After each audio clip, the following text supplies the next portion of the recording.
కొంచెం చిన్న health issue వచ్చింది నాకు. ఏదో నార్మల్ హెల్త్ ఏమో జస్ట్ ఎందుకైనా మంచిది డాక్టర్ని కలిస్తే బెటర్ అని చెప్పి కలిస్తే నీకు హెచ్ఐవి ఉంది బాబు.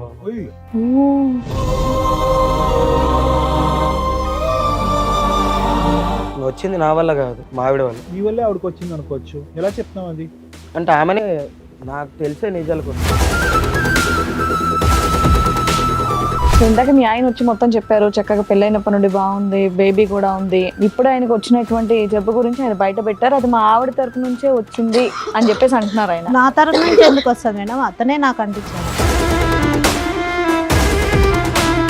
అతను చేసిన అప్పుల వల్ల నేను ఈ పని చేయాల్సి వచ్చింది మేడం. ఇది ఇట్లా నాకు వస్తుందని కూడా నాకు తెలియదు. తర్వాత ఏం పని చేశారు? ఓ మీ ఆయన ఫైనాన్షియల్ ప్రాబ్లం ఉంటే నువ్వేనా తెంగర పని చేసావు ఏంటి? జాబ్ చేస్తాను మేడం. ఏం జాబ్? ఆ పనా మేము ఏదైతే ఊహించుకుంటున్నాం అంతే అయి ఉంటది. అవును సార్. అప్పులు చేసే వాళ్ళందరూ ఇదే కార్యక్రమాల్లో దిగితే ప్రపంచం అంతా హెచ్ఐవి ఉంటుందమ్మా. అది తప్పుడు మాట. అప్పులు చేసినటువంటి వాళ్ళకి ఇది ఒకటేనా దారి అప్పులు తీర్చడానికి? కూడా పనిచేస్తుందా నీకు? వర్కింగ్ బ్రెయినేనా, నాన్ వర్కింగా? ఏం వర్క్ చేస్తున్నాను అనుకుంటున్నారు బాబు మీ వైఫ్? ఫ్యాక్టరీలో జాబ్ చేస్తున్నానండి. ఏ డే షిఫ్టా నైట్ షిఫ్టా? ఏ ఫ్యాక్టరీయో తెలుసా? ఎప్పుడన్నా వెళ్ళావా, అడిగావా, చూసావా? అంతంత లక్షలు ఇచ్చే ఫ్యాక్టరీ ఎక్కడ వస్తుంది? నేను జాబ్ చేసే దగ్గర పరిచయం అయ్యాడు. ఇంకా పచ్చిగా అడుగుతామమ్మా, నీ భర్త సాయి కాకుండా వేరే మగవాళ్ళు ఎవరితో అయినా మీకు శారీరక సంబంధాలు ఉన్నాయా? ఇంకెంత మంది సంపటాలు?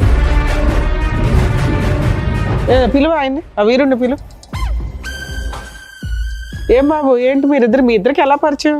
బిజినెస్. ఏం బిజినెస్? ఏం బిజినెస్?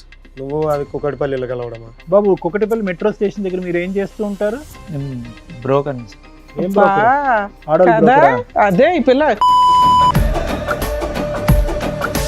వేరే పార్ట్నర్ దగ్గరికి నువ్వు పంపిస్తూ ఉంటావు డబ్బులకి.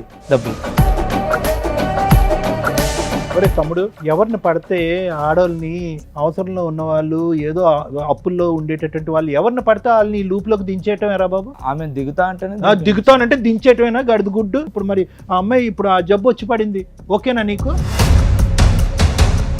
అమ్మాయి ఒక మాట చెప్పింది, మీ ఇద్దరికి ఎక్స్ట్రా మ్యారిటల్ అఫేర్ ఉందని. అది నిజమా, అది అబద్ధమా? ఓ మీతోనూ ఉంటది, కస్టమర్స్ దగ్గరికి పంపిస్తావా? ఈ పనులు చేస్తే వస్తుందనే కదా గవర్నమెంట్ మొత్తుకునేది. ఏం చేస్తున్నారు మీరు వ్యాపారం? ఏం వ్యాపారం ఇది? ఏమైనా తేడా జరిగితే వీళ్ళందరూ లేచిపోవటాలుగా, చచ్చిపోవాలిగా. ఎంతమంది ఆడవాళ్ళ జీవితాలు ఇలా నాశనం చేశారు? మీ దగ్గర ఉన్నటువంటి కాంటాక్ట్స్ ఎంతమంది ఆడవాళ్ళకి పాపం ఈ పాజిటివ్ వచ్చింది? నమస్తే, సుమన్ టీవీ సమర్పిస్తున్న పద్మవ్యూహం కార్యక్రమానికి స్వాగతం. మరి ఈ కార్యక్రమంలో మనతో పాటు ఉన్నారు ప్రముఖ హైకోర్టు అడ్వకేట్ రమ్యాకుల గారు. నమస్తే మేడం. నమస్తే అండి. ప్రముఖ సైకియాట్రిస్ట్ డాక్టర్ కళ్యాణ్ చక్రవర్తి గారు. నమస్తే సార్. సార్ మేడం, సురేష్ గారు ఆయన సమస్య చెప్పుకోవడానికి ఇక్కడి వరకు వచ్చారు, ఒకసారి పిలుస్తాను. ఓకే సురేష్ గారు రండి. నమస్తే అండి, కూర్చోండి. ఎక్కడి నుంచి వస్తున్నారండి? మేడం నేను నల్గొండ నుండి వస్తున్నాను. ఏం చేస్తూ ఉంటారు? నేను ఇక్కడ ప్రైవేట్ జాబ్ అవుట్ చేసుకుంటున్నా, ప్రెసెంట్ ఇక్కడనే ఉంటున్నా. ఓకే ఓకే, చెప్పండి ఇక్కడ వరకు దేనికి వచ్చారు, ఏంటి మీ సమస్య? అదంటూ ఒక చిన్న జాబ్ సార్. మ్యారేజ్ అయిన తర్వాత ఇక్కడికి వచ్చి ఒక 4 years అవుతుంది. నా జాబ్ పరంగా నేను వచ్చి చేసుకుంటున్నా మంచిగా. మీరు వచ్చేసారంటే మీ భార్య పాప అక్కడ వాళ్ళని కూడా తీసుకొని వచ్చారు? మదర్ ఫాదర్ అక్కడ ఊర్లో, నేను మా వైఫ్, ఓకే, పాప పుట్టాక ఇక్కడికి వచ్చాం. డన్. మంచి హ్యాపీ ఫ్యామిలీ, ప్రశాంతంగా ఉన్నాం. కాకపోతే నా జాబ్ ఏంటంటే జాబ్ కొన్ని రీజన్స్ వల్ల పోవడం, నేనంటూ ఒక చిన్న జాబ్ చూసుకొని కంటిన్యూ అవుతున్నాం. ఓకే, మీ మిస్సెస్ ఏదైనా జాబ్ చేస్తారా, హౌస్ వైఫేనా? అంటే ఇప్పుడు ప్రెసెంట్ జాబ్, ఓకే, అంతకుముందు హౌస్ వైఫ్. ఓకే, మేమిద్దరమే, మాతో పాటు పాప ఉంటుంది. సెటిల్డ్ అంటే అంత సెటిల్ కాకపోయినా ఏదో నాకు వచ్చే శాలరీతోని హ్యాపీగా ఉన్నారు, కొంచెం హ్యాపీగా ఉంటున్నాం, నడుస్తుంది. కొంచెం చిన్న హెల్త్ ఇష్యూ వచ్చింది నాకు. ఏదో నార్మల్ హెల్త్ ఏమో జస్ట్ మెడికల్ షాప్కి వెళ్ళి టాబ్లెట్స్ ఏమైనా వాడితే తగ్గిపోద్దని మా ఫ్రెండ్ సజెషన్ ఇస్తే వాడాను. తర్వాత ఇంకా కొంచెం ఎక్కువైనట్టు అనిపించింది. ఎందుకైనా మంచిది డాక్టర్ని కలిస్తే బెటర్ అని చెప్పి కలిస్తే నీకు హెచ్ఐవి ఉంది బాబు. అసలు ఆ చిన్న ప్రాబ్లం అనే ఒక డౌట్ వచ్చింది కదా నీకు, ఏంటి ఆ చిన్న ప్రాబ్లం, ఎందుకు వెళ్ళావు డాక్టర్ దగ్గరికి? అంటే మా ఫ్రెండ్ ఏమన్నాడు అంటే, అరే నీకు ఎందుకైనా హెల్త్ ఏదైనా ప్రాబ్లం ఉన్నా లేకపోయినా నువ్వంటే ఇన్సూరెన్స్ తీసుకోరా, నువ్వు చేసే జాబ్ చిన్నది, ఆ. నీకేమన్నా అయినా కూడా నీ ఫ్యామిలీకి ఉంటది కదా ఇన్సూరెన్స్ సో చేసుకుంటే. ఇన్సూరెన్స్ గురించి టోటల్ బాడీ చెకప్ గురించి అంటే వెళ్ళాలి. ఇన్సూరెన్స్ అంటే ఫస్ట్ చెకప్ అన్నారు, చెకప్ కోసం ఓకే. వెళ్ళి చెకప్ చేయించినాక ఒక 3-4 డేస్ తర్వాత నాకు కాల్ వచ్చింది. ఇన్సూరెన్స్ ప్రిలిమినరీ చెక్ లో నీకు పాజిటివ్ కాల్ వచ్చిన తర్వాత ఇలా చెప్పిన ప్రాబ్లం ఏంటంటే వాళ్ళ దగ్గర నుండి తెలిసింది నాకు ఫస్ట్ లో. అంటే కన్ఫర్మ్ గా చెప్తున్నారా లేకపోతే నాదేనా కాదా అని అడిగితే నీదే అన్నారు. నేను ఎందుకంటే అరే వీళ్ళ మీద ఎందుకు, వీళ్ళ ఇన్సూరెన్స్ కోసం ఏమన్నా చెప్తారు, ఎన్నైనా చెప్తారు, నేను కూడా సపరేట్ గా వేరే తెలిసిన డాక్టర్ దగ్గర తెలుసుకుంటే మంచిదని వెళ్ళా. అక్కడ కూడా అదే కన్ఫర్మ్ అయింది, డబుల్ కన్ఫర్మేషన్ వచ్చింది. మీకంటూ ఎటువంటి సిమ్టమ్స్ లక్షణాలు ఏమీ లేదు, జ్వరం రావటం, వీక్ గా అనిపించడం, నడుములో నొప్పి రావటం అదేమీ లేదు, అలాంటివి ఏమీ లేదు. ఇంతకు ముందు నీకు ఎటువంటి ఇంజెక్షన్స్ తీసుకోవటం గానీ బ్లడ్ ఎక్కించడం గానీ లేదు. ఏదన్నా ఒక ఫీవర్ ఏమన్నా ఏదొచ్చినా పెద్దగా ఏమొచ్చేది కాదు, జస్ట్ ఒక ఫీవర్ లాగా అనిపించడం లేదా బాడీ పెయిన్స్ టాబ్లెట్స్ అంతే. వేరే లేడీస్ దగ్గరికి వెళ్ళటం పెళ్లికి ముందు గానీ పెళ్లి తర్వాత గానీ అది కూడా లేదు. మీ only physical contact is your wife, అంతేనా?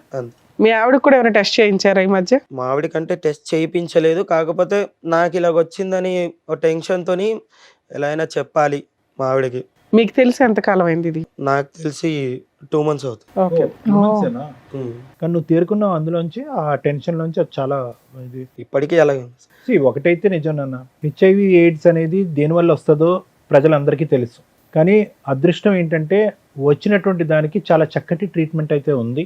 దాని గురించి భయభ్రాంతులు గురవలసినటువంటి అవసరం అంటూ ఏమీ లేదు. ఒకప్పుడు దాని ఆలోచన విధానం వేరు, ఇప్పుడు వేరు. ట్రీట్మెంట్ అనేది చాలా డెవలప్, చాలా అడ్వాన్స్ అయింది. వాళ్ళ జీవితకాలం ఎవరైతే కనుక ఎయిడ్స్ హెచ్ఐవి ఉండేటటువంటి వాళ్ళు ఉన్నారో వాళ్ళ జీవితకాలం కూడా మిగతా కామన్ ప్రజలు ఎవరికైతే ఆ వ్యాధి లేనటువంటి వాళ్ళతో చెరి సమానంగా ఉంది. ఇప్పుడు అంత అడ్వాన్సెస్ వచ్చింది. All that you have to be careful is ఎక్కడి నుంచి వచ్చింది. నెంబర్ 1, నీ బెటర్ హాఫ్ ఎవరైతే మీ భార్య ఉందో ఆవిడకి నీ దగ్గర నుంచి నువ్వు ఏం ప్రొటెక్షన్ ఇస్తావు రాకుండా అనే ఈ 2 జాగ్రత్తలు తీసుకో. వచ్చింది నా వల్ల కాదు, మా ఆవిడ వల్ల. మీ నాకు భార్య తర్వాత వల్ల నీకు తెలిసింది, వచ్చిందా? మా భార్య వల్ల ఎలా నాకు చెప్తారు తర్వాత అది మీరు? How do you prove that? మీ వల్లే ఆవిడకి వచ్చింది అనుకోవచ్చు, ఎలా చెప్తాం అది? అంటే ఆమెనే నాకు తెలిసే నిజాలు కొన్ని. ఓకే. టెస్ట్ చేయించారా అని అందుకే అడిగారు, మీ వైఫ్ కి టెస్ట్ నాకు చేయించారా? ఇలా జరిగింది, నాకు ఇలా టెస్టులు చేసినాక ఇలా వచ్చింది అని తెలిసిన సో తర్వాత నీకున్న ఒకే ఒక హోప్ అమ్మాయి, ఓకే ఈవిడ ద్వారానే నాకు రావాలి, ఈవిడ ఏంటి ఈవిడ అంతే క్యారెక్టర్ తప్ప ఇంకా నేను చేసిన తప్ప అంటే ఏం లేదు అక్కడ. సూపర్. ఓకే. ఒక టాబ్లెట్ వేసుకునేది ఎప్పటి నుంచి? ఎప్పటి నుంచో. అంత నేను కూడా ఎప్పుడు అంత పర్టికులర్ గా ఎప్పుడు అబ్జర్వ్ చేయలేదు. నీ భార్య టాబ్లెట్ వేసుకుంటే ఏంటి అది? అంటే థైరాయిడ్ అని చెప్పి ఓకే. థైరాయిడ్ రెగ్యులర్ వేసుకుంటారుగా కామన్ గా. చేయించుకున్నావు అని అంటే చేయించుకున్నా, ఈ టాబ్లెట్స్ ఇచ్చారు వాడమన్నారు. ఓకే అని నేను కూడా ఎందుకో నాకేంటో ఇలాంటిది లేనప్పుడు ఎందుకు వస్తుంది అన్న డౌట్ తో నేను వెళ్ళి చెక్ చేయించుకున్నా. ఆయన ఏమన్నాడంటే హెచ్ఐవి వాళ్ళు వాడే టాబ్లెట్స్ ఇవి. డాక్టర్కి వెళ్ళి టాబ్లెట్స్ చూపెట్టా? ఆ టాబ్లెట్ షీట్ ఉంటుంది, ఆ షీట్ తీసుకెళ్లి చూపిస్తే హెచ్ఐవి వాళ్ళు వాడే టాబ్లెట్స్ అన్నారు. యాంటీవైరల్ డ్రగ్ అన్నారా? ఓహో, సో ఆవిడకి ఉంది ఇది. నాకు తెలిసింది, ఆమె వల్ల నాకు వచ్చింది. అడిగావా అమ్మాయిని? అడిగితే ఏదో వంకరగా మాట్లాడడము, అంటే అంతకు ముందు వరకు వేరే, నేను ఆ మ్యాటర్ అడిగిన తర్వాత నుండి వేరేలా మాట్లాడడం స్టార్ట్ చేశాను. ప్రవర్తన ఎలా ఉండింది పెళ్ళైనప్పటి నుంచి? ఆ పెళ్ళైనప్పటి నుంచి చాలా బాగుంది. ఇప్పుడైతే నాకు ఈ మ్యాటర్ తెలిసిందో నేను ఇలా అడిగాను, అప్పటి నుంచి రివర్స్ గా మాట్లాడడం, ఎదురు సమాధానం ఇవ్వడం. మీరిద్దరు కలిసి ఉన్నారా, ఏదైనా గొడవ దూరంగా ఉంటున్నారా? లేదు, ఈ 2 months నుండి కొంచెం గొడవలతో దూరంగా ఉంటుంది. ఇంట్లో ఉందా? మీ ఇంట్లోనే ఉందా? మీతో పాటు వచ్చిందా? సరే, బయట పెద్ద మనుషుల దగ్గర పంచాయతీ పెట్టొచ్చు కదా, ఇక్కడికి వచ్చి ఇంత మీ పర్సనల్ విషయాన్ని రివీల్ చేయాలని ఎందుకు అనుకున్నారు? వాళ్ళ దగ్గర నుండి నాకు ఎలాంటి బయట చెప్పడం లేకుండా పోయింది. చాలా మందిని అడిగా, కానీ ఇక్కడికైనా వస్తే మీరన్నా హెల్ప్ చేస్తారని. సో ఈ విషయం మీ ఇద్దరికి తప్ప ఇంకా మీ ఇళ్లలో వాళ్ళకి తెలియదు, అంటే మా ఫ్యామిలీస్ కి ఎవరికి తెలియదు. సో అది గోప్యంగా ఉంచడం గురించి ఇక్కడికి వచ్చి మాస్క్ చేస్తారు కాబట్టి, ఇక్కడికి వచ్చి ఒక డాక్టర్ మేడం ఉంటారు కాబట్టి చెప్తున్నారు, అంతేనా? ఏం సొల్యూషన్ కోరుకుంటున్నారు మీరు? అంటే మీ వైఫ్ కి ఎలా వచ్చిందనా, లేదంటే మేమిద్దరం ఈ బాధ నుంచి ఎలా బయటపడాలన్నా? రెండో సార్, ఆమెకి ఎలా వచ్చింది అనేది తెలియాలి, ప్రాబ్లం ఎలా వచ్చింది అనే దానికి మీకు ఆన్సర్ కావాలి. నీకున్న జబ్బు ఒక బాధ కంటే ఆవిడకున్న జబ్బు బాధ కంటే ఆవిడకి ఎలా వచ్చిందన్న బాధ ఎక్కువైందా? సరే, మీ ఆవిడ కూడా వచ్చింది అన్నారు కదా, ఒకసారి పిలుద్దాం. పేరేంటి మీ ఆవిడది? సరిత. రండమ్మా. నమస్తే. నమస్తే. నమస్తే. కూర్చోండి. సో ఇందాక మీ ఆయన వచ్చి మొత్తం చెప్పారు, చక్కగా పెళ్ళైనప్పటి నుండి బాగుంది, బేబీ కూడా ఉంది, అంతా బాగానే నడుస్తుంది అని. ఈ సడన్ గా ఇప్పుడు ఆయనకు వచ్చినటువంటి జబ్బు గురించి ఆయన బయట పెట్టారు, అది మా ఆవిడ తరపు నుంచే వచ్చింది అని చెప్పేసి అంటున్నారు. ఆయన నా తరపు నుంచి ఎందుకు వస్తుంది మేడం? అతనే నాకు అంటించాడు. ఎవరికి ముందు వచ్చింది తల్లి? అతనికే వచ్చింది. మీరు ఎప్పటి నుంచో మెడిసిన్ వాడుతున్నారంట కదా? లేదు మేడం, ఫస్ట్ అతనికే ఉంది, అతనే నాకు అంటించాడు. సరిత గారు ఒక్క నిమిషం. సైంటిఫిక్ గా ఎవరికి ముందు వచ్చింది అని కనిపెట్టడం ఇంపాసిబుల్. ఓకేనా? అన్లెస్ అండ్ అంటే మీరిద్దరు ఆనెస్ట్గా ట్రూత్ఫుల్గా చెప్పేందుకు there is no mechanism, there is no test in the world that can prove that ఇతనికి 10 సంవత్సరాలు బట్టి ఉంది, నీకు 11 సంవత్సరాలు బట్టి ఉంది అని ప్రూవ్ చేసేది ఎవరికీ లేదు. ఇక్కడ ఉండేటటువంటి ఒక భయంకరమైనటువంటి ఒక అంశం ఏంటంటే అతను షాక్ తిని పేషెంట్ అయ్యాడు. ఏది హెచ్ఐవి పేషెంట్ అవ్వలేదు, డిప్రెషన్ పేషెంట్ అయ్యాడు. ఎందుకు? నువ్వు ఆల్రెడీ ట్యాబ్లెట్స్ వాడుతున్నావు, ఆ ట్యాబ్లెట్స్ గురించి చెప్పలేదు కాబట్టి నీకే ఫస్ట్ మీరే అటాక్ అయింది డిజీజ్ మీకు అన్నట్టుగా మనం నిర్ధారించవలసినటువంటి అవసరం ఉంది. అతను చెప్పినవన్నీ అబద్ధాలే అనుకుందాం. వేరే అసలు మీకు ఈ పాయింట్ మీద డాక్టర్ దగ్గరికి వెళ్ళినప్పుడు మీకు విషయం తెలిసింది, అది డెలివరీ అప్పుడు తెలిసిందా తర్వాత తెలిసిందా? తెలిసినాక మీరు మీ హస్బెండ్కి ఎందుకు చెప్పాలా? మీకు తెలిసి ఎంతకాలం మీరు అయింది? ట్యాబ్లెట్స్ ఎప్పటి నుంచి వాడుతున్నారు? 2 years అవుతుంది మేడం. ఎందుకు వెళ్ళావు హాస్పిటల్కి? మామూలుగా ఫీవర్ వస్తుందని వెళ్ళాను. ఓకే, మీ ఆయన తీసుకెళ్ళాలా? తీసుకెళ్ళి యాక్చువల్గా డాక్టర్స్ మీకు చెప్పినప్పుడు మీ ఫ్యామిలీ మెంబర్స్ ఎవరినైనా పిలవండి అని అనలేదా? అన్నారు మేడం. అయినా నువ్వేమని చెప్పావు? అవసరం లేదని చెప్పాను. ఓకే. 2 years బ్యాక్ మీకు ఒక టెస్ట్లో అది పాజిటివ్ అని తెలిసింది ఏమ్మా? అవును సార్. హెచ్ఐవి పాజిటివ్ అని తెలిసింది. అవును. అమ్మ ఇక్కడ ఈ ఎపిసోడ్ ద్వారా హెచ్ఐవి వచ్చినటువంటి వాళ్ళకి కానీ ఓకే ఎయిడ్స్ ఉండే వాట్ ఎవర్ ఇట్ ఈస్ వాళ్ళని కించపరిచేటటువంటి ఉద్దేశం మాకు లేదు, వాళ్ళని తక్కువ చేసేటటువంటి ఉద్దేశం అవును. మాకు లేదు. అన్ని జబ్బుల్లాగే అది ఒక దురదృష్టకరమైనటువంటి డిజీజ్, దానికి ట్రీట్మెంట్ ఉంది. దాన్ని అవగాహన పెంచే దాని గురించే మనం ఈ మాటలన్నీ అడుగుతున్నాం. సరే అది కదమ్మా, 2 years బట్టి వాడుతున్నారు, మీ భర్తకి ఎందుకు చెప్పలేదు? అంటే సార్ అతను అన్ని అప్పులు చేశాడు సార్. జాబ్కి వెళ్తా డబ్బులు ఏమి ఎక్కువ రావట్లేదు. మీ హస్బెండ్ ఏం చెప్పారంటే మ్యాక్సిమం రీసెంట్గా వరకు కూడా 3-4 months వరకు కూడా మీరు ఇద్దరు చాలా అన్యోన్యంగా ఉన్నారని. అంటే ఈ ఫైనాన్షియల్ ప్రాబ్లమ్స్ ఇవన్నీ కూడా మీరు అడ్జస్ట్ అవుతూ వచ్చారు. అవును మేడం. Okay, super. అతను చేసిన అప్పుల వల్ల నేను ఈ పని చేయాల్సి వచ్చింది మేడం. ఇది ఇట్లా నాకు వస్తుందని కూడా నాకు తెలియదు. ఏ తర్వాత పని? ఏం పని చేశారు? ఓ, మీ ఆయన ఫైనాన్షియల్ ప్రాబ్లం ఉంటే నువ్వేనా తెంగర పని చేసావు ఏంటి? జాబ్ చేస్తాను మేడం. ఏం జాబు? ఈ పని అన్నా ఏం పనమ్మా? ఓ, నీ నైట్ షిఫ్ట్లకి ఏమైనా వెళ్ళావా ఏంటి తల్లి? ఆ పన మేము ఏదైతే ఊహించుకుంటున్నాం అదేనా? అంతే అయి ఉంటది. ఏమ్మా? ఒక పని గురించి చెప్పడానికి అవును అంతసేపు ఆలోచించరమ్మా, నువ్వు తప్పుడు పనేగా. ఎందుకంటే చాలా అప్పులు చేశాడు సార్. అవన్నీ తీర్చాలి. అమ్మమ్మమ్మ. అప్పులు చేసే వాళ్ళందరూ ఇదే కార్యక్రమాల్లో దిగితే ప్రపంచం అంతా హెచ్ఐవి ఉంటదమ్మా. అది తప్పుడు మాట. అప్పులు చేసినటువంటి వాళ్ళకి ఇది ఒకటేనా దారి అప్పులు తీర్చడానికి? ఆవిడ డైరెక్ట్ గా అక్కడ చెప్తుంది కదండి, అన్ని అప్పులు చేసినప్పుడు ఆవిడ చేసే చిన్న జాబ్ కన్నా అప్పులు తీరిపోయాయి అంటే మీకు కూడా అనుమానం రాలేదా మా ఆవిడ ఏం చేస్తుందని? ఏం వర్క్ చేస్తున్నాను అనుకుంటున్నారు బాబు మీ వైఫ్? ఫ్యాక్టరీలో జాబ్ చేస్తుందని అనుకో. ఏ డే షిఫ్టా నైట్ షిఫ్టా? ఏ ఫ్యాక్టరీయో తెలుసా? ఎప్పుడన్నా వెళ్ళావా, అడిగావా, చూసావా? అంతంత లక్షలు ఇచ్చే ఫ్యాక్టరీ ఎక్కడ వస్తుంది? ఎంత అప్పు తీర్చింది మొత్తంగా? అప్పులంటే పెద్ద ఏం లేవు, ఒక 5 lakhs వరకు ఉంటాయి. బాగానే 2 తీర్చింది years లో. తక్కువ టైంలో. ఓర్ని. ఏంటమ్మా బాధగా లేదు? బుర్ర పనిచేస్తుందా నీకు? వర్కింగ్ బ్రెయినేనా నాన్ వర్కింగా? అంటే అతను చాలా అప్పులు చేశాడు సార్. నాకేం చేయాలి? చాలా అంటే ఒక 5 లక్షలు అప్పు ఏం చేయాలో తెలియలే. నిజంగా అదేదో దాంట్లో పనికి వెళ్ళావా వెళ్ళలేదా? ఇప్పుడు ఏం అప్పు వెళ్ళిన చేస్తారు? చోట ఇట్లా ఎవరైనా పరిచయం అయ్యారా? ఈ జబ్బు నుంచి బయటపడటానికి ఇప్పుడు ఏం అప్పు చేస్తారు? ఏ అప్పు చేస్తే కనుక ఈ జబ్బు నుంచి బయటపడతారు మీరు? ఏం ట్రీట్మెంట్ చేస్తే కనుక దీనికి విరుగుడు అవుతుంది? ఏ మాత్రం మెడిసిన్ తేడా వచ్చినా చచ్చిపోతారు తెలుసా? దానికి ట్రీట్మెంట్ అయితే ఉంది, కానీ ఏ మాత్రం ట్రీట్మెంట్కి తేడా వచ్చినా కూడా చచ్చిపోతారు మీరు. మరి ఇప్పుడు ఎలా బ్రతికి బట్ట కడతారు? ఎన్ని లక్షలు అప్పు చేయాలి, ఎన్ని కోట్లు అప్పు చేయాలి? మాట రావట్లేదు, బుర్ర పని చేయట్లేదు కదా నీకు. ఇప్పుడు అతనికి ఇచ్చే రిటర్న్ గిఫ్ట్. నీతో పాటు ఎవరిని వచ్చారా? సాయి అని ఒక ఎవరు అతను? అక్కడ నేను జాబ్ చేసే దగ్గర పరిచయం అయ్యాడు. అతనితో నీకు అక్రమ సంబంధం ఉందా లేదా నువ్వు బిజినెస్ చేసావా? కాదమ్మా, నువ్వు వ్యాపార రీత్యా నలుగురు మగవాళ్ళ దగ్గరికి వెళ్ళావా, లేదంటే సాయి అనేటటువంటి ఒక్కడే నీ దగ్గర నీతో కనెక్షన్ ఉండే వ్యక్తా? ఒక్కడే నాతో కనెక్షన్ ఉన్న వ్యక్తి సార్. 5 lakhs నీకు మధ్య మధ్యలో ఇచ్చిందంతా ఇతనేనా? అతనే.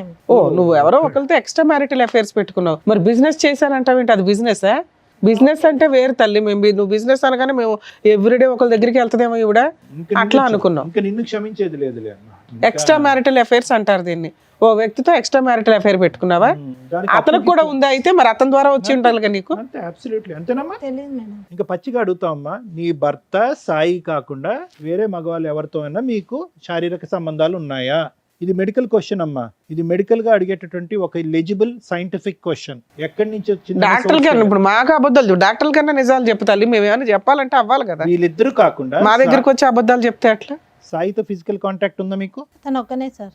ఇంకెంతమంది కావాలి చంపటానికి? ఈ సురేష్ కాకుండా ఎవరన్నా ఉన్నారా? రైట్. మరి ఇందాక తప్పుడు బిజినెస్ చేశానండి అన్నావు, ఏంటది? సాయితో అక్రమ సంబంధం తప్పుడు బిజినెస్ నీకు? అంతేనా? అంతే సార్. లేదంటే వేరే వ్యాపార రీత్యా ఆ విధంగా వెళ్ళారా? వేరే ఏం లేదు, అతను ఒక్కనే. అతను పిలువ ఆయన్ని, ఆ వీరుణ్ణి పిలు. వాడు బాగా బిజీయా? అంటే బిజీ అంటే ఆ బిజీ కాదు, బాగా ఆడవాళ్ళతో తిరిగి వేరే ఆడవాళ్ళతో తిరిగిన వాడికి టెస్ట్ చేయించారా? పోనీ తెలియదు సార్. తెలీదు. నీకు వచ్చినాక నువ్వు అడగాలి కదమ్మా. మీ ఆయన్ని ఎట్లాగో అడగలేదు. నీకు వచ్చిన తర్వాత మీ ఆయన కంటే ఇచ్చడం ఏంటమ్మా? అది కూడా దరిద్రం. అసలు అప్పటికి ఆ పిల్లోడికి వచ్చి అదే ఉంటుంది. ఆ కదా. పిల్లోడికి 2 years కి ఇదయ్యింది. చచ్చిపోవటానికి వాడిని పిల్లండి మేడం, ధీరుడు. రండమ్మా. రామ్మా సాయి. నమస్తే. నమస్తే అమ్మా, కూర్చోండి. ఏం బాబు, ఏంటి మీ ఇద్దరికి ఎలా పరిచయం? అంటే నేను బిజినెస్ చేస్తున్నాను. ఏం బిజినెస్? ఏం బిజినెస్? నువ్వు అది కుకట్పల్లిలో కలవడమా? ఓహో, ఇది తెలుసా? కుకట్పల్లి మెట్రో స్టేషన్ దగ్గర కనిపించింది ఈ అమ్మాయా? నైట్ టైంలో. అంటే నాకు ఈమెకు ఆ విషయం చెప్దామని నేను వెళ్ళే టైంకి అక్కడ లేదు, ఈ పేరుతో ఉన్న వాళ్ళు ఎవరు లేరు ఇక్కడ అంటే నాకు ఎందుకు డౌట్ వచ్చి ఫోన్ చేసి కట్ చేస్తాను, లిఫ్ట్ ఎక్కడ చేసి పోయినా నువ్వు ఫ్యాక్టరీగా? ఫ్యాక్టరీ దగ్గరికి వెళ్ళాడట. ఈ పేరుతో ఎవరు లేరు ఇక్కడ అని. ఓ, సరే అని చెప్పి కాల్ చేసి కాల్ కట్ చేస్తాను. సరేలే ఇంటికి వెళ్ళిపోతాం అన్న టైంలో నాకు అక్కడ మెట్రో దగ్గర కనిపించింది. సో ఈ అమ్మాయి ఏ ఫ్యాక్టరీకి వెళ్ళలేదు, ఫుల్ టైం జాబ్ అనేది సాయితో ఫుల్ టైం జాబ్. అతను ఏమొచ్చి డబ్బులు ఇస్తున్నాడు, ఆవిడ వచ్చి నీ అంటే ఈ అప్పులు సాయి తీరుస్తున్నాడు. ఒకడే లేకపోతే ఇంకెవరైనా ఉన్నారా అని నాకు ఏమో, doubt. ఎవడు తెలుసు. కాదమ్మా, అసలు అట్లాంటి ఫ్యాక్టరీ ఒకటి ఉందా? ఉంది. అలాంటి ఫ్యాక్టరీలో ఈ అమ్మాయి ఎంప్లాయీ కాదు. కాదు అసలు. బాబు, కుకటిపల్లి మెట్రో స్టేషన్ దగ్గర మీరు ఏం చేస్తూ ఉంటారు? నేను బ్రోకర్ని సార్. ఏం బా, broker? ఆడవాళ్ళ కదా broker ఆ? అదే ఈ పిల్ల ఆడవాళ్ళ నాకు broker ఫస్ట్ ఆ? ఒప్పుకుంది మేడం, తీరా చూస్తే మళ్ళీ సో ఈ మారు అమ్మాయి మారు నీ చేసింది. పార్ట్నర్ కాదు, పార్ట్నర్ వేరే పార్ట్నర్ దగ్గరికి నువ్వు పంపిస్తూ ఉంటావు ఈ అమ్మాయిని పంపిస్తుంటా డబ్బులకి. డబ్బులకి. మీ ఆయన నువ్వు చేసే ఫ్యాక్టరీ దగ్గరికి వెళ్ళాడు, నువ్వు అసలు అట్లాంటి ఎంప్లాయీవే కాదు. ఏ ధైర్యంతో నువ్వు మీ ఇద్దరికి ఎలా పరిచయం అయింది? 3 years బ్యాక్ ఒక చోట షాపింగ్ మాల్లో అట్లా పరిచయం అయ్యి అట్లా ఒరే తమ్ముడు, అది కాదు, ఎవరిని పడితే ఆడవాళ్ళని అవసరంలో ఉన్న వాళ్ళు, ఏదో అప్పుల్లో ఉండేటటువంటి వాళ్ళు ఎవరిని పడితే వాళ్ళని లూప్లోకి దించేయటం ఎరా బాబు? ఆమె దిగుతా అంటేనే దిగుతానంటే దించేయటమేనా? గడిది గుడ్డు, వెనకతల ఏముందో తెలియదు, ఆలోచన తెలియదు. ఇప్పుడు మరి ఆ అమ్మాయి ఇప్పుడు ఆ జబ్బు వచ్చి పడింది, ఓకేనా నీకు? నాకు ఉంది సార్, ఆ? నాకు ఉంది. సరే, నీకెవరి వల్ల వచ్చిందో? నీకు ఈ అమ్మాయి వల్ల వచ్చిందా? కాదమ్మా, మీ దగ్గర ఎంతమంది ఉంటారు ఇట్లాంటి కస్టమర్స్? ఐ మీన్ ఇట్లాంటి మీ ఏజెంట్ టీమో ఏదో నాకు అర్థం కావట్లే. చాలా మంది. చాలా మంది ఉన్నారు తల్లి. సో నీకు వచ్చింది కాబట్టి ఆడవాళ్ళందరినీ ఈ బిజినెస్లో దింపేసి అందరికీ ఇది వచ్చేటట్టు చేస్తావా? మానవత్వం ఉండాలి కదా. అప్పులు తీర్చుకోవడానికి డబ్బుల గురించి ఆడవాళ్ళు వస్తున్నారు నీ దగ్గరికి. అట్లీస్ట్ జాగ్రత్త పడండి అమ్మా. ఒకప్పుడు ఇది ఒక బిజినెస్ కింద నమ్ముకుంటే కనుక మీరు వెళ్ళేటటువంటి మగవాళ్ళకి ఇవి వాడేంత వరకు వాళ్ళతో కలవద్దు, ఈ జాగ్రత్తలు తీసుకోండి అని చెప్పి నేర్పించాలిగా. చెప్తాం సార్. మేడం, ఇప్పుడు అమ్మాయి ఒక మాట చెప్పింది, మీ ఇద్దరికి ఎక్స్ట్రా మ్యారిటల్ అఫేర్ ఉందని. అది నిజమా, అది అబద్ధమా? అది నిజమే మేడం. ఓ, మీతోనూ ఉంటది, కస్టమర్స్ దగ్గరికి పంపిస్తావా? సరే, నీకైతే జబ్బు ఉంది. ఇప్పుడు సార్ చెప్పింది ఏంటి? ప్రికాషన్స్ చెప్పి ఒక ఏజెంట్ అంటే ఎట్లా ఉండాలి, ప్రికాషన్స్ చెప్పి పంపించాలా? చెప్తాం మేడం, మాకు కూడా ఎట్లా వచ్చిందో తెలియదు కానీ ఈ పనులు చేస్తే వస్తుందనే కదా గవర్నమెంట్ మొత్తుకునేది. నానా, ఇప్పుడు ఇది కించపరిచేటటువంటి వ్యాపారం కాదు, ఇది లీగలైజ్ చేసినటువంటి కొన్ని సందర్భాల్లో లీగలైజ్ చేసినటువంటి వ్యాపారం. సో సహజంగా మేము మీలాంటి వాళ్ళు వచ్చినప్పుడు ట్రైనింగ్ చేసినప్పుడు ఏమంటామంటే, ఏదైతే కనుక ఆ కాండమ్స్ అనేవి ఉంటాయో అవి మగవాళ్ళు ఎవరైతే వాడుతున్నారో వాళ్ళు తెచ్చుకోకూడదు, మీరే ఇవ్వాలి వాళ్ళకి క్వాలిటీ కాండమ్స్ అనేటటువంటి విధంగా మేము చెప్తాం. లేదు అంటే కనుక ఫీమేల్స్ కూడా వాడేటటువంటి కొన్ని ఉంటాయి, ఇలా కూడా చెప్తూ ఉంటాం. ఏం చేస్తున్నారు మీరు వ్యాపారం? ఏం వ్యాపారం ఇది? ఏమైనా తేడా జరిగితే వీళ్ళందరూ లేచిపోవటాలుగా, చచ్చిపోవాలిగా. ఒక లీగాలిటీ లేదా ఇందులో? ఎంతమంది ఆడవాళ్ళ జీవితాలు ఇలా నాశనం చేసావు? నీ దగ్గర ఉన్నటువంటి కాంటాక్ట్స్లో ఎంతమంది ఆడవాళ్ళకి పాపం ఈ పాజిటివ్ వచ్చింది? ఎవరికి రాలేదు. ఈవిడికి ఒక్కదానికి అసలు టెస్టులు చేయించుకుంటారా మీరు ఎప్పుడప్పుడన్నా? చేయించుకుంటున్నాం. మరి చేయించుకునే వాళ్ళు మిగతా వాళ్ళ పరిస్థితి, నీ పరిస్థితి ఉంటే ఈ అమ్మాయితో ఎందుకు కాంటాక్ట్ పెట్టుకున్నావు? నువ్వు ఫిజికల్ మాది రిలేషన్ ఎందుకు business పెట్టుకున్నావు? మేడం. మాది బిజినెస్ వేరేనా? ఎప్పటి ఈ నుంచి? అమ్మాయితో ఫిజికల్ రిలేషన్ ఎందుకు పెట్టుకున్నావు? నీకైతే ఉంది కదా. అబ్బా, నీకు ఉన్నదని తెలిసాక ఇవిడికి అంటించావా? నాకు తెలియదు మేడం, టెస్ట్ చేయించుకున్నాక తెలిసి. ఏది ఈవిడికి తెలిసినాక టెస్ట్ చేయించుకున్నావా? లేదు లేదు, ముందే చేయించుకున్నావు? మరి ముందే చేయించుకున్నదే Symptoms కదా. వచ్చినప్పుడే చేయించు. నీకు తెలిసి ఎంతకాలం అయింది? ఈమె మిమ్మల్ని పరిచయం ఎప్పుడు అయిన తర్వాత పోలీసులు రైడ్ 2.5 ఎవరు years. పట్టుకోలేదా? లేదు మేడం. ఎప్పుడు ఎవరు దొరకలేదా మీ టీమ్స్? సరే, ఇప్పుడైతే మీకు అర్థం అవుతుంది, మీ వైఫ్కి పలానా పని వల్ల వచ్చింది. మీకు రీజన్ అడిగారు, రీజన్ క్లియర్. ఏం చేద్దాం అనుకుంటున్నారు? ఇప్పుడు మమ్మల్ని ఏం అడుగుతున్నారు? మీరు అడిగిన దానికి ఆన్సర్ చెప్పిచ్చేస్తాం. మా ఆవిడకి ఎలా వచ్చిందండి అని మీకే 90% డౌట్ ఉంది. ఎక్కడైతే మీరు మెట్రో దగ్గర పట్టుకున్నారో మీకు సీన్ అర్థమైంది. ఇప్పుడు వాళ్ళతోనే మాట్లాడిస్తున్నాం. మీ వైఫ్ 2 years నుంచి బిజినెస్ చేయడం వల్ల ఆ అమ్మాయికి ప్రాబ్లం వచ్చింది. మేబీ ఈవిడ దగ్గరకు వెళ్ళిన వాళ్ళు ఎంతమందికి వచ్చిందో ఫ్యూచర్లో డిసైడ్ అవుతుంది. ఇది కంప్లీట్గా డీరేల్ అయినటువంటి ఒక ట్రైన్ నాన్న.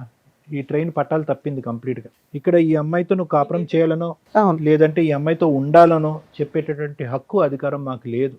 నీకైతే పూర్తి రైట్స్ ఉన్నాయి డెసిషన్ తీసుకోవడానికి. Decision తీసుకోవాలన్నా మీకు రైట్స్ ఉన్నాయి. కాకపోతే ఇలాంటి ప్రాబ్లం ఉన్న కేసుల్లో ఏం చేస్తే బెటర్ అని సారు నేను చెప్తాం. సురేష్ గారు, సో నేను ఇందాక చెప్పినట్టుగా ఏంటంటే దీనికి పెద్ద ఎక్స్టెన్షన్ ఏం అక్కర్లేదు. ఈరోజు ఆ అమ్మాయి ఫుల్ కాన్షియస్తో, ఫుల్ అవేర్నెస్తో ఏదో మతి భ్రమించో లేదంటే కన్ఫ్యూజన్లో లేదంటే ఒక తాగిన మత్తులోనో వెళ్ళిపోయేటటువంటి కేసు కాదు ఇది. ఫుల్ కాన్షియస్లో ఎక్కడా కూడా తాన్ని అబ్జెక్ట్ చేసుకోకుండా, మీరు పెట్టినటువంటి అలిగేషన్ తను అబ్జెక్ట్ చేసుకోకుండా థ్యాంక్ యూ. ఎందుకంటే కనుక ఈరోజు కాదండి అతనికే ముందు వచ్చిందండి, నాకేమీ లేదండి, ఏది లేదు అంటే కనుక అది ప్రూవ్ చేయడానికి కూడా లేదు మేడం. ఎందుకంటే టెస్ట్ ఎప్పుడైతే చేయించుకున్నారో అప్పటి నుంచి జబ్బు మొదలైనట్టు కాదు, ఎప్పటి నుంచన్నా ఉండొచ్చు, టెస్ట్ ఇప్పుడు జరిగి ఉండొచ్చు, టెస్ట్ 1 year బ్యాక్ జరిగి ఉండొచ్చు, 1 year బట్టి జబ్బు ఉన్నట్టు కాదు. సో నువ్వు 2.5 years బట్టి మందులు వాడుతున్నా, అతను నిన్న కాక 2 months బ్యాక్ టెస్ట్ చేయించుకున్నా, నీ దగ్గర నుంచి అతనికి వచ్చిందన్నది నువ్వు చెప్పేంత వరకు ప్రూవ్ చేయడానికి లేదు. నువ్వు ఎటొచ్చి నిజాయితీగా ఇక్కడ వచ్చి కూర్చొని స్టార్టింగ్లో కొద్దిగా డిఫెన్స్ తీసుకున్నారు అనుకోండి, మీరు కాదు మేడం అతనే అన్నారు, కానీ తర్వాత అయితే మాత్రం అప్పుల బాధ తాళలేక ఎటుపోవాలో దిక్కులేక ఇతన్ని మధ్యవర్తిత్వంగా వాడుకుని, అది వీటిలు అంటారు కదమ్మా, ఆ విధంగా 4 దగ్గరికి వెళ్ళాను అని మీరు చెప్పారు. ఇతనితో కూడా మీకు ఒక సంబంధం ఉందన్నట్టుగా చెప్పారు. ఖచ్చితంగా వాళ్ళ ద్వారా వచ్చిందన్నట్టు తెలుస్తూ ఉంటుంది.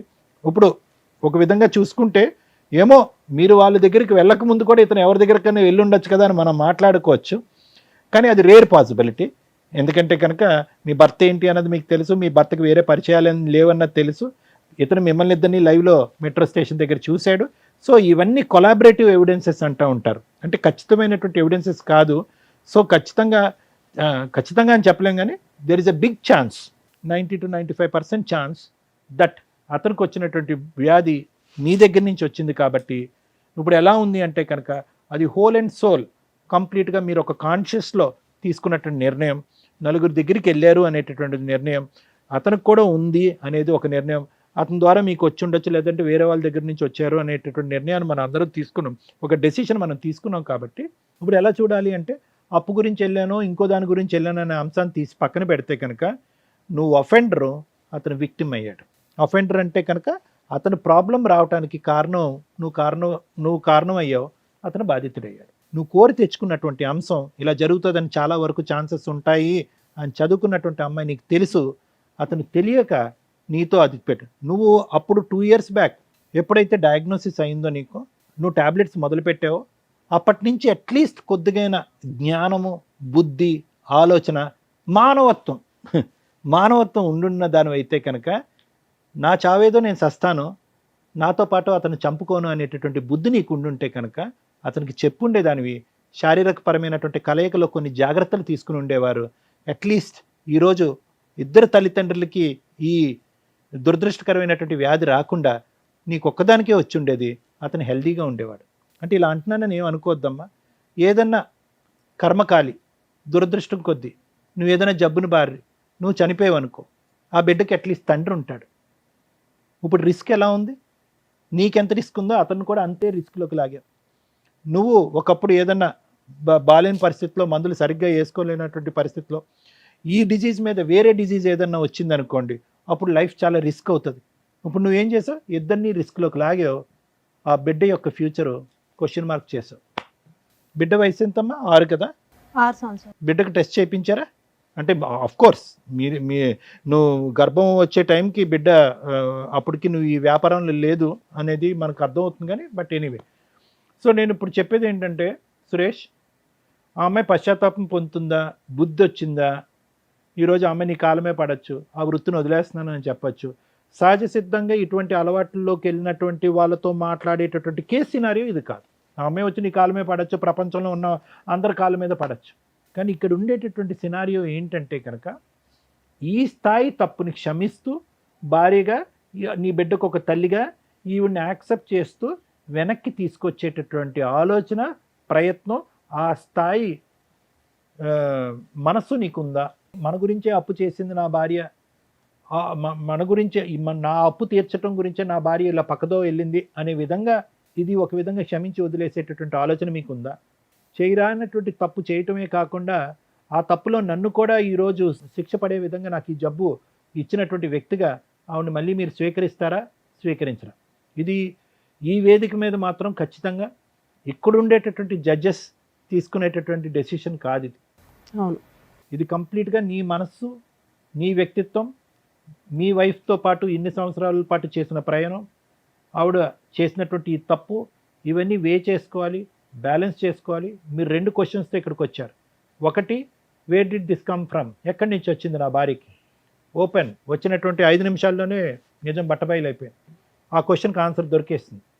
నెంబర్ 2, ఉండాలా వద్దా, దానికి మేము చెప్పకూడదు. ఆన్సర్ తెప్పించేంత వరకు మా బాధ్యత, వచ్చిన తర్వాత నీ నిర్ణయం, ఎందుకంటే ఇది జీవితాంతం ఉండేటటువంటి జబ్బు. నెంబర్ 2, ఆవిడని చూస్తున్నప్పుడల్లా ఆవిడని ఒక క్రూరమైనటువంటి నేరస్తురాల్లాగా, నీ ఆయుష్ తగ్గించేటటువంటి ఒక భయంకరమైనటువంటి వ్యక్తిగానే కనిపిస్తుంది. కానీ ఇప్పటి వరకు ఆవిడ చేసినటువంటి త్యాగాలు కానీ ఈ కుటుంబానికి చేసినటువంటి మంచి కార్యక్రమాలు మాత్రం గుర్తొస్తాయని నేను అనుకోను. పక్కన కూర్చున్నప్పుడల్లా, పక్కన పడుకున్నప్పుడల్లా ఆవిడ మీద మీకు భయంకరమైనటువంటి కసి, కోపం వస్తుంది. అటువంటి వాతావరణంలో మిమ్మల్ని ఇద్దరిని కలిసి ఉండండి అని చెప్పడం కూడా న్యాయం కాదేమో అని నాకు అనిపిస్తుంది. సో సురేష్, ఇంతకు మించి నేనేం చెప్పలేను. But at the end of the day I can tell you one thing, ఆ ఒక్క సబ్జెక్టు తీసి పక్కన పెట్టేస్తే కనుక this is a treatable, curable అని అన్నాను. క్యూరబుల్ అంటే ఏంటి? 4 టాబ్లెట్లు వేసాను జబ్బు తగ్గిపోయింది సార్, అది కాదు. ఇది ట్రీటబుల్ అంటే కనుక ఆ CD4 కౌంట్ ఏదైతే బ్లడ్ సెల్స్లో ఒక ఇమ్యూనిటీ స్టేటస్కి సంబంధించినటువంటి కౌంట్ని జాగ్రత్తగా మెయింటైన్ చేసేటటువంటి అత్యాధునికమైనటువంటి యాంటీవైరల్ డ్రగ్స్ వచ్చేసినాయి ఇప్పుడు. ఒకప్పుడు మేము చదువుకున్నటువంటి టైంలో 1, 2 ఉన్నాయి.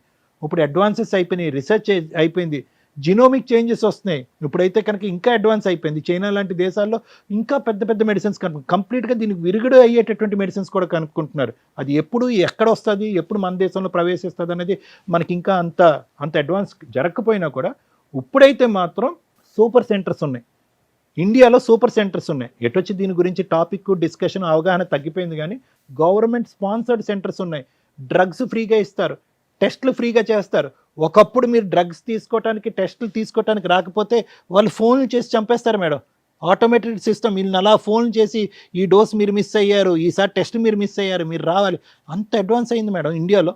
సో కాబట్టి అన్ని ఫెసిలిటీస్ ఉన్నాయి. ఇందాక నేను స్టార్టింగ్లో చెప్పినట్టుగా ఒక డయాబెటీస్ ఉండేటటువంటి వాళ్ళు, ఒక బీపీ ఉండేటటువంటి వాళ్ళు, థైరాయిడ్ ఉండేటటువంటి వాళ్ళకి ఎలాగైతే కనుక వాళ్ళ ఆయుష్ ఈ రోజుల్లో ఉండే అత్యాధునికమైనటువంటి ట్రీట్మెంట్తో జనరల్ పబ్లిక్తో ఈక్వల్గా ఉందో, ఈ జబ్బు బారిన పడినటువంటి వాళ్ళకి కూడా ఈక్వల్గా ఉంది. ఓన్లీ థింగ్ ఏంటంటే, ఓన్లీ బాధ ఏంటంటే, ఆవిడ నాకు ఇచ్చింది నాకు తెలియకుండా ఒక దొంగ వ్యాపారం చేస్తుంది అనేటటువంటి ఒక్క బిట్రేయల్ అనే ఇష్యూ దగ్గరే. కానీ జబ్బు పరంగా మీ ఇద్దరు విడిపోక్కర్లేదు.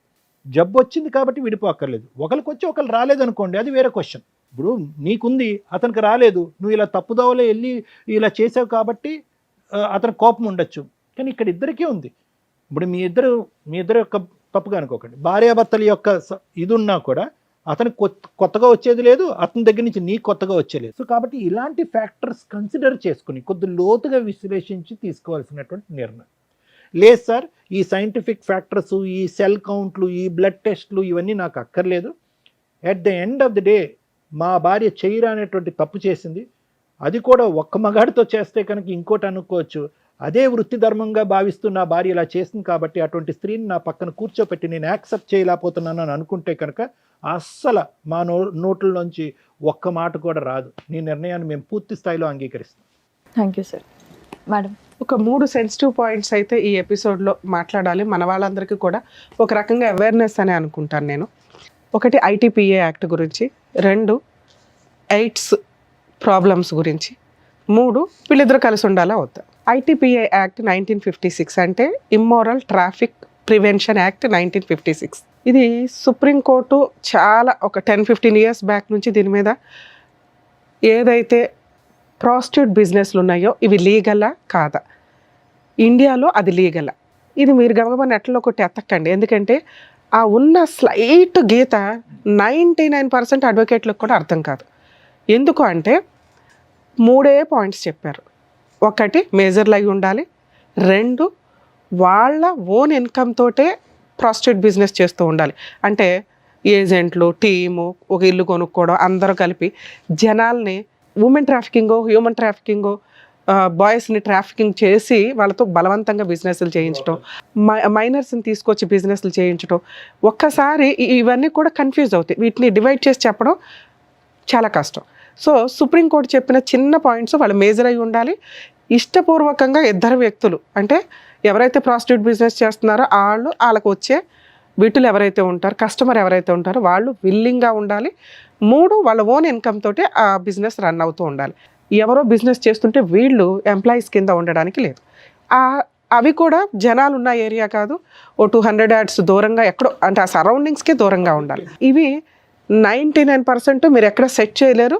అలాంటి బిజినెస్లోకి వెళ్ళి రిమైనింగ్ 99% ఏదైతే నేను లీగాలిటీ ఉంది అంటున్నానో, క్రైమ్ పరంగా మీరు పనిషబుల్ అంటున్నానో అందులోకి వచ్చేస్తారు. ఆ సెన్సిటివ్ గీతలు 90% జనాలకి తెలియదు. సో మీరు ప్రాస్టిట్యూట్ బిజినెస్ చేయడానికి కుదరదు, వదిలేయండి. 2, కొన్ని ఏరియాలు ఉన్నాయి, రెడ్ లైట్ ఏరియాలు కానీ ఇవి, వీళ్ళు పూర్తిగా వృత్తిపరంగా, అంటే వాళ్ళ వృత్తి అది, వాళ్ళు తరతరాలుగా ఆ బిజినెస్లో ఉంటూ ఉంటారు కుటుంబ పరంగా. వాళ్ళకి ఆల్రెడీ లైసెన్స్లు ఇచ్చారు, వాళ్ళ దగ్గర కార్డ్స్ ఉంటే వాళ్ళని ఎక్కడ పోలీసులు రైడ్ చేసి ఉండడానికి ఉండదు. వాళ్ళు రైడ్కి వెళ్ళినా కూడా ఎలా ఉంటుందంటే, వాళ్ళ దగ్గర కార్డ్స్ ఉన్న వాళ్ళు కాకుండా ఎందుకు రైడ్కి వెళ్తారు ఆ ఏరియాలకి అంటే, కొత్త వాళ్ళు ఎవరన్నా, ఈ లైసెన్స్ పెట్టుకున్నది 10 మందికి 200 మంది ఉంటారు లోపల, ఆ మిగతా 190 మందిని సేవ్ చేయడం కోసం రైడ్కి వెళ్తూ ఉంటారు. సో లైసెన్స్ ఉంది, లీగలే అనేవి చాలా సెన్సిటివ్ పాయింట్, మీకు అర్థం కాదు, అలా ఆ వంక పెట్టుకొని చేయాలని చూడకండి. 2, ITPA యాక్ట్ సెక్షన్ 4 నుంచి 9 వరకు, సెక్షన్ 3 కూడా సీరియస్ పనిష్మెంట్స్కి సంబంధించిన ప్రాస్టిట్యూట్ బిజినెస్కి పనిష్మెంట్లు అవన్నీ 3 to 7 years పనిష్మెంట్లు పడుతూ ఉంటాయి.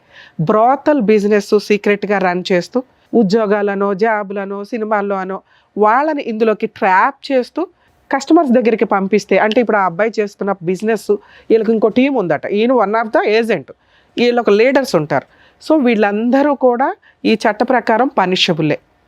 అలాగే ఈ అమ్మాయిలు ఎవరైతే ఉన్నారో, ఒకప్పుడు వీళ్ళని కోర్ట్స్లో, క్రిమినల్ కోర్ట్స్లో వీళ్ళు ప్రొడ్యూస్ చేస్తారు ఒకవేళ రెడ్ హ్యాండెడ్గా దొరికితే. వీళ్ళకి ఉమెన్ సెల్కి పంపించి వీళ్ళకి కౌన్సిలింగ్స్ ఇస్తూ కస్టమర్స్ దగ్గర ఫైన్ కట్టించుకొని వదిలేసేవాళ్ళు. కొన్ని కేసుల్లో వీళ్ళు మైనర్లనో లేకపోతే ఫోర్సిబుల్గా వీళ్ళని దింపారనో తెలిసినప్పుడు వీళ్ళందరికీ పనిష్మెంట్స్ చాలా సీరియస్గా ఉంటాయి. కస్టమర్స్ని కూడా ఈ మధ్య పోలీసులు వదలటం లేదు కాబట్టి ఆ లైసెన్సు ఇవన్నీ ఉన్నాయా లేదో చూసుకొని వెళ్ళండి, అనవసరంగా ఇట్లాంటి చోటకి వెళ్ళొద్దు. ఇలా వెళ్ళటం వల్ల ఇలాంటి బిజినెస్లోకి ఎవరైనా ట్రాప్ చేస్తున్నా మీరు ఇమీడియట్గా పోలీస్ ప్రొటెక్షన్ తీసుకోవడానికే చూడండి. డబ్బుల కోసం దయచేసి మీ జీవితాలని ప్రాణాలని పణంగా పెట్టొద్దు. 2, ఈ అమ్మాయి చేసిన మిస్టేక్, ఇక నీ విషయం నేను మాట్లాడడం వేస్ట్ నాన్న, ఎందుకంటే మీకు ఏ పని దొరకనట్టు ఈ పని కంఫర్ట్ జోన్లో ఉంది, అమ్మాయిలు వస్తున్నారు పంపిస్తున్నామండి అంటే కర్మ, ఇందాక సార్ చెప్పారు, దానికి చాలా ప్రికాషన్స్ తీసుకొని వెళ్ళాలి. అది గతి లేక, వేరే ఆప్షన్ లేక, లేదా ఎవరైనా మోసం చేసేసి ఉంటేనో ఆ వృత్తి ఎంచుకుంటే వృత్తిపరంగా వాళ్ళకి రెస్పెక్ట్ ఉంది, right to live. Constitution article 21 ప్రకారం ప్రాస్టిట్యూట్ బిజినెస్ చేస్తున్న లైసెన్స్డ్ పర్సన్స్, లీగాలిటీ ఫాలో అవుతున్న వాళ్ళకి కూడా రెస్పెక్ట్ ఇవ్వాలి అని సుప్రీంకోర్టు 2022లో మంచి జడ్జిమెంట్ ఇచ్చారు. ఇలాంటి వాళ్ళకి కాదు, ఇక్కడెక్కడా కూడా ఆ రెస్పెక్ట్ తీసుకునే ప్రాస్టిట్యూట్ బిజినెస్ చేసే వ్యక్తులు లేరు. సో దీనికి సంబంధించి నిజంగా ఎవరైనా మిమ్మల్ని ఇట్లా ట్రాప్ చేస్తుంటే జీవితాలు సర్వనాశనం అయిపోతాయి. ఎప్పుడన్నా రైడ్లో దొరికితే ఇంకా మీ మీద జీవితకాలం ఆ ముద్ర అలాగే FIR ఉంటుంది.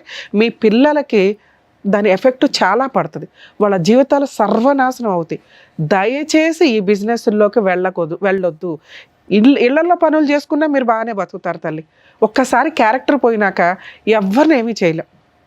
మేడం అందరితో పాటు మేమంటే ఆ లైసెన్స్డ్ బిజినెస్ ఎక్కడున్నాయో కనుక్కొని వెళ్ళండి. మీ సరౌండింగ్స్లో జనాల మధ్యలో మీరు ట్రాప్ చేస్తూ మీరు మోసపోవద్దు, జనాలను మోసం చేయొద్దు. అలాగే కస్టమర్స్ ఆలోచించుకోండి, ఇగో రహస్యంగా ఉంటాయి ఈ జబ్బులు, బయటపడడానికి చాలా టైం పడుతుంది. చాలా రకాల జబ్బులు ఉంటాయి ఇట్లాంటి అక్రమ సంబంధాలు ప్రాస్టిట్యూట్ బిజినెస్లకు వెళితే, ఎందుకంటే అవి బయటికి చెప్పేసేవారు, మీరు 5 నిమిషాలు 10 నిమిషాలు గంట ఆ సుఖం కోసం పోయి జీవితాలు సర్వనాశనం చేసుకుంటున్నట్టే లెక్క. సో ITPA యాక్ట్ ప్రకారం సీరియస్ పనిష్మెంట్స్, మీరు మైనర్ని ట్రాఫికింగ్ చేసిన, ఫోర్సిబుల్గా మేజర్ అయిన వాళ్ళని ఈ ప్రాస్టిట్యూట్ బిజినెస్లో ఫోర్సిబుల్గా మిమ్మల్ని ఎవరైనా ట్రాప్ చేస్తే కనుక మీరు ఇమ్మీడియట్గా 100కి డైల్ చేసినా మిమ్మల్ని మీరు ప్రొటెక్ట్ చేసుకోగలుగుతారు. ఇక ఇలా ఇష్టపడి వెళ్ళిపోయే బ్యాచ్, ఎప్పుడైనా కష్టం వచ్చినప్పుడు మిమ్మల్ని రక్షించడానికి ఎవరు ఉండరు తల్లి, ముందుగా రియలైజ్ అవ్వండి. అర్థమవుతుందా? ఇక 2వ పాయింట్ HIV గురించి మాట్లాడాలి. ఈ రోజున ఈ మాట మేము ధైర్యంగా మాట్లాడగలుగుతాం. ఒకప్పుడు ఈ మాట మాట్లాడాలంటే కూడా భయం. మా చిన్నప్పుడు అలా వచ్చిందని తెలిసిన వాళ్ళు వాళ్ళే సూసైడ్లు చేసుకొని చచ్చిపోయేవాళ్ళు. ఎందుకంటే సొసైటీ వాళ్ళని అంత హీనంగా చూసేది. వాళ్ళకి ఎలా వచ్చింది అని తెలుసుకోవడానికి కూడా ఎవరు ఆలోచించేవాళ్ళు కాదు. స్టార్టింగ్ తెలిసింది ఏంటంటే లారీల బిజినెస్ల దగ్గరే ఎక్కువ. ఇందాక మనం ఇప్పుడు ఏదైతే ప్రాస్టిట్యూట్ బిజినెస్ అనుకొని ఊరి చివరిలో స్టార్ట్ అయిన బిజినెస్లు ఉన్నాయో అక్కడ స్టార్ట్ అయింది. అది రీసెర్చ్ల్లో కూడా కన్ఫర్మ్ అయింది. అలా వాళ్ళు ఇళ్ళకి వచ్చి అంటగట్టడం, ఆ తర్వాత వీళ్ళు టెస్ట్లకు వెళ్ళిపోయినాక కక్కుర్తిగా ఇంజెక్షన్స్ అవే వాడేయటం జనాలు. ఆ తర్వాత వచ్చిన ట్రెండే ఈచ్ ఇంజెక్షను మళ్ళీ వాడడానికి లేదనేది. అప్పట్లో గవర్నమెంట్ హాస్పిటల్లో ఇంకో చోట ఎక్కడైనా తుడిసేసి మళ్ళీ వాడేసేవాళ్ళు. అలాగే బ్లడ్ ట్రాన్స్లేషన్ అయినప్పుడు వేరే వాళ్ళకి బ్లడ్ని ఎక్స్చేంజ్ చేసినప్పుడు బ్లడ్ ఎక్కించుకోవాల్సిన పరిస్థితులు వచ్చినప్పుడు అవి ప్రాపర్ టెస్టులు లేక అప్పట్లో జరిగినాయి. ఆ తర్వాత చాలా కేసులు ఫైల్ అవ్వడం వల్ల చాలా సీరియస్గా గవర్నమెంట్ మెడికల్ డిపార్ట్మెంట్స్ వాళ్ళు తీసుకొని వీటి మీద సీరియస్ అండ్ ఈ రోజున ప్రతి పాయింట్ కూడా చాలా మెడికల్ టెస్టులు చేసినాక ఒక బ్లడ్ కానీ ఒక ఇంజెక్షన్ కానీ ఒక వ్యవహారం కానీ సీరియస్గా జరుగుతుంది. అలా మాట్లాడుకోవడానికే భయపడే పొజిషన్ నుంచి హెచ్ఐవి ఉన్న వ్యక్తుల్ని ఇలా కూర్చోబెట్టుకొని మాట్లాడుకోగలిగే స్టేజ్కి వచ్చాం. కాలమాన ప్రమాణాల ప్రకారం మెడికల్ చాలా అడ్వాన్స్డ్ అయ్యింది. ప్రతి దానికి ట్రీట్మెంట్లు వస్తున్నాయి. దీనికి కూడా కొంత వచ్చింది. ఒకప్పుడు టెన్షన్ తోటి ఇమ్యూనిటీ పవర్స్ లేక ఏదో రకంగా వీళ్ళు ఇదైపోయి కృషించి అంటే సూసైడ్ చేసుకునే వాళ్ళు ఒక బ్యాచ్ అయితే అలాగే ఉండి ఒక 5 ఏళ్ళకో 10 ఏళ్ళకో కాలం చేసేవాళ్ళు కొంతమంది ఉండేవాళ్ళు. ఇప్పుడు పరిస్థితి ఏంటంటే మెడిసిన్ వచ్చింది. మామూలు వ్యక్తులు ఎలా అయితే ఉన్నారో వీళ్ళు అలాగే ఉన్నారు. అలాగే ఇందాక డాక్టర్ గారు చెప్పినట్టు ఇంకా అడ్వాన్స్డ్ మెడిసిన్స్ రావడానికి కూడా అవకాశం ఉంది. కాబట్టి బతకండి, మీరు ఇంకెవరికి అంటగట్టొద్దు. ఎందుకు అంటే మీరు సొంత ఆవిడెవరో లవర్ పట్టుకుందో ఆయన ఈవిడికి చెప్పలా, ఈవిడ భర్తకి చెప్పలా. ఎంత దారుణం అండి. అరే నాకు ఏదైనా హెల్త్ ప్రాబ్లం వస్తుందేమో, బేసిక్ నాలెడ్జ్ కదా ఇది. నన్ను నమ్ముకున్న భర్త మీద మళ్ళీ 100 మార్క్స్ వేసింది. మా ఆయన మంచోడండి, మేమిద్దరం అన్యోన్యంగా ఉన్నామండి. కానీ చేసిన తప్పేంటి? ఎవరి కోసం చేసింది? తన సొంత ఆనందాల కోసం ఇంకో దానికోసమే చేస్తే ఆ అమ్మాయిని చీ అనొచ్చు. చేసిన తప్పుకి చీ అంటున్నాం తప్ప దానికి తగ్గ పెద్ద పనిష్మెంట్ పడిపోయింది ఆ అమ్మాయికి. కానీ ఎందుకు చేసింది అనే దగ్గర కొన్ని మార్క్స్ పడుతున్నాయి, కుటుంబం కోసం, భర్త కోసం. కానీ ఈ మిస్టేక్ని యాక్సెప్ట్ చేసే పొజిషన్లో ఆయన ఉంటాడా లేదా తెలియదు. హెచ్ఐవి ఉంది అని మీకు తెలిసి ఎవరైనా మీ వ్యక్తులు సరౌండింగ్స్లో ఉంటే వాళ్ళని వెలివేయాల్సిన అవసరం లేదు. వాళ్ళు బాబోయ్ అనే స్టేజ్లో మనం లేవు. పైగా వాళ్ళు చెప్పట్లేదు కాబట్టి కొంత కమ్యూనికేషను. అందుకే మాస్కులు, నమస్కారాలు బెటర్ ఎప్పుడైనా కానీ. అలాగే ఒకవేళ తెలిసినా అసహించుకోకండి. ఆ జనరేషన్లో మనం లేము, అందరికీ మెడిసిన్స్ ఉన్నాయి. వేరే జబ్బుల మీద ఇది బెటరే అనే పొజిషన్లో మనం ఉన్నాం ఒక రకంగా. సో ఇక్కడ వీళ్ళిద్దరికీ ఉన్నది మ్యాక్సిమం వీళ్ళ జీవితకాలం బతికేయగలిగే అంత ఇమ్యూనిటీ పవర్స్ తోటి మెడిసిన్స్ గవర్నమెంట్ కూడా ఫ్రీగా ఇస్తుంది. గవర్నమెంట్ హాస్పిటల్స్లో కొంచెం ఓపెన్గానే అక్కడి వరకు వెళ్ళి చెప్పొచ్చు మీరు. ఇక 2 ఇక్కడ బాబా పాప మీకు పాప 6 years బ్యాకే పుట్టింది కాబట్టి మీ ఇద్దరు కొంచెం హెల్దీ ఇది మెయింటైన్ చేస్తూ మరి ముద్దులో ఇంకొకటో లిప్లు ఇట్లాంటివి ఇవ్వకుండా పాపను మీరు సేఫ్గా చూస్తే మీ ఇద్దరి దగ్గర పాప సేఫ్గానే పెరిగిద్దని నా ఉద్దేశం. మీ ఇద్దరి దగ్గర కాదు, ఇద్దరిలో ఎవరో ఒకళ్ళ దగ్గర అయినా కూడా, ఎందుకంటే మీ ఇద్దరికీ ఉంది కాబట్టి. సో హెచ్ఐవి ఉన్న వాళ్ళ దూరంగా పెట్టొద్దు, మీ దగ్గరికే ఉంచుకోండి. మీ లిమిట్స్లో మీరు ఉండండి. వాళ్ళు కూడా కొంచెం జ్ఞానంగా ఉండండి. మాకు వచ్చింది అదేదో పెద్ద జబ్బు ఇంకోళ్ళకి అంట కట్టేద్దాం, వాళ్ళని కూడా సర్వనాశనం చేసేద్దాం అనే క్రూయల్ మెంటాలిటీతో దయచేసి ఉండకండి. ఎందుకంటే మీ సరౌండింగ్ వ్యక్తులకి మీ విషయం తెలియటం ఇంపార్టెంట్. మనకు తెలిసి కూడా మనం వెళ్ళిపోయి వాళ్ళకి పూసేసి వచ్చేసి వాళ్ళ జీవితాలు సర్వనాశనం అయిపోవాలనుకోవడం తప్పు. ఇక వీళ్ళ విషయానికి వస్తే ఆ అమ్మాయి మీకోసం చేసింది. ఈ తప్పు చేసిన విధానం తప్పు, ఎంచుకున్న మార్గం తప్పు. మీరు అప్పులు చేయకుండా ఉండుంటే ఆ పిల్లకి బయటికి వెళ్ళి అలాంటి జాబ్ ఒకటి చేయాల్సిన అవసరం వచ్చేది. మేడం ఆ జాబ్ ఎవడు చేయమన్నాడు మేడం, పావలానే తెస్తే చాలు అంటే కర్మ అయిపోయింది అక్కడ. ఆవిడేదో జాబ్కి వెళ్ళే టైంకి ఆడెవరు తగిలాడు, ట్రాప్ చేయడం అంటారు దీన్ని. ఆ అమ్మాయి ₹1 సొంతానికి వాడుకోవాలా, ₹1 చిన్న బంగారం కొనుక్కోవాలా, అన్నీ మీ అప్పులు అయితే తీర్చింది, అది మీరు ఒప్పుకుంటున్నారు. అంటే ఒక భర్త కోసం మరీ బుట్టల్లో పెట్టుకుని సతీ సావిత్రిలాగా ఎలా అయితే వెళ్ళారో కొంతమంది ఈ టైప్లో వీళ్ళ జీవితాలు సర్వనాశనం చేసుకోవడం కింద లెక్క. మీకు ఇప్పుడు ఏంటి ఆల్టర్నేటివ్? ఇన్ కేస్ ఈ అమ్మాయికి ఒక్కదానికి ఈ ప్రాబ్లం ఉండి ఈ అమ్మాయి ఈ పని తప్పు క్యారెక్టర్లకు మేము చాలా ఇంపార్టెన్స్ ఇస్తున్నాం. మాకు తెలిసి మేము ఎప్పుడు క్యారెక్టర్ గురించి వాయిస్ రేజ్ చేస్తాం. ఇక్కడ ఈ అమ్మాయి క్యారెక్టర్లో చేసిన విధానం తప్పు కానీ ఎంచుకున్న మార్గం తప్పు కానీ ఎందుకు చేసింది అనే రీజన్ కొంచెం కంఫర్ట్ జోన్లో ఉంది. యాక్సెప్ట్ చేస్తారా లేదా అనేది ఫుల్గా మీకే. యాక్సెప్ట్ చేయడానికి ఉన్న రీజన్స్ ఏంటి అని నా ఉద్దేశంలో ఏమనిపిస్తుంది అంటే, మీకు ఆల్రెడీ వచ్చేసింది, రాకుండా ఉంటే పూర్తిగా వదిలేయండి సార్, ఇది మీ పర్సనల్ విషయం, మేము ఏదో ఇప్పుడు అవేర్నెస్ ఇచ్చి హెచ్ఐవి మీద కలిసి ఉండండి అని మేము చెప్పాం. మీ పర్సనల్ అది, మేము అందరికీ జనరలైజ్ చేసి చెప్పాలి కాబట్టి చెప్తున్నాం. మీ కూడా వచ్చింది కాబట్టి తప్పే, మన కోసమే చేసినప్పుడు ఆ పనిష్మెంట్ మనం కూడా ఫేస్ చేయాల్సి వచ్చింది. పాప ఉంది, ఒకవేళ మీరు ఈ అమ్మాయిని వదిలేస్తే ఏంటి? ఏమీ లేదు, ఆ అమ్మాయి లీగల్గా ఏదో 498 అవి వేసుకుంటుంది, పాప మీ దగ్గరే ఉంటుంది, ఆ అమ్మాయికి ఏదో మెయింటెనెన్స్ ఇస్తారు ఇంతవరకే. ఆ అమ్మాయి మళ్ళీ ఆ బిజినెస్లో వెళ్ళిపోయి ఇంకా పెద్దది చేసుకుంటుంది ఆ జాబ్ని. తెలియదుగా తెంగరది. నువ్వు ఉంటేనే కాపాడుకోలేకపోయావు 2 yearsలో. ఇక 2 మీ ఆప్షన్ ఏంటి? పిల్లని మీరు చూసుకుంటూ మీ అమ్మ నాన్న తెచ్చుకొని ఇక్కడ చూసుకుంటూ ఉండాలి. మీరు ఎవరినో పెళ్లి చేసుకోవాలనుకుంటారుగా, ఆ వచ్చే వాళ్ళని మామూలు వ్యక్తం చేసుకునే రైట్స్ మీకు లేవు. మీకు మనస్సాక్షి ఉంటుందిగా, ఇదేగా మేము ఇంత మొత్తుకునేది. హెల్త్ ప్రాబ్లమ్స్ ఉన్న అమ్మాయిని ఎవరినో ఒకరిని చూసుకోవాలి. లేదా ఇలా హెచ్ఐవి ఉన్న వాళ్ళని ఈ మధ్య ఆ NGOs వాళ్ళు హెచ్ఐవి ఉన్న వాళ్ళకి హెచ్ఐవి వాళ్ళని చేస్తున్నారు. ఉన్నంత వరకు వాళ్ళిద్దరూ ఒకరికొకరు తోడుగా ఉంటారు కదా అని. అలా వేరే వాళ్ళని చేసుకోవడం కంటే నీ కోసం ఇలా ఒక జీవితాన్ని తగలబెట్టుకున్న నీ భార్య ఏమన్నా ఒక ఛాన్స్ ఇస్తావేమో కొంచెం ఆలోచించుకోండి. మీరు అడిగిన దానికి ఎక్స్ప్లెనేషన్ ఇచ్చేసాం. ఏది, మా ఆవిడ తప్పు ఎలా చేసిందండి? చేసేసింది, ఒప్పుకుంది. ఎవరి కోసం చేసింది? మీకోసం చేసింది. ఛాన్స్ ఇవ్వాలా వద్దా అనే దానికి నా మార్క్స్ నేను చెప్పాను, ఆయన మార్క్స్ ఆయన చెప్పారు. పూర్తిగా మీదే. నేనైతే మీకు ఆప్షన్స్ లేవు. ఉన్న ఆప్షన్స్లో బెటర్ ఈవిడే. చేసిన తప్పు బెటర్గా నీ కోసం చేసింది కాబట్టి ఒక ఛాన్స్ ఇవ్వచ్చు. నీ కూతుర్ని ఎలా కాపాడుకుంటున్నావో ఇక నుంచి నీ భార్యను కూడా కాపాడుకో అని నా ఉద్దేశం మేడం.